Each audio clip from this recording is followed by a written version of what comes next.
Alright, a little update on my suspension swap. It's Thursday. Been running into some problems trying to get them sorted out. My track bar bracket, I wasn't able to use the BDS one. I had to trim this one a whole bunch, the OEM Ford one, but it's still hitting a little bit.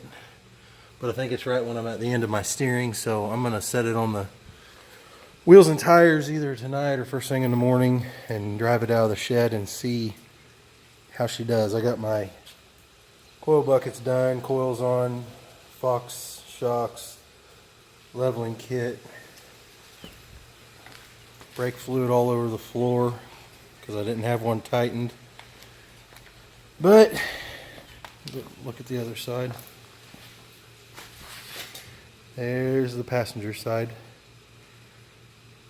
Like I said, I'm going to try to set it down either this evening or in the morning and pull it out of the shed, see how it steers and all that.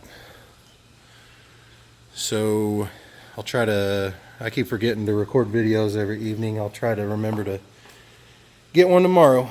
Stay tuned.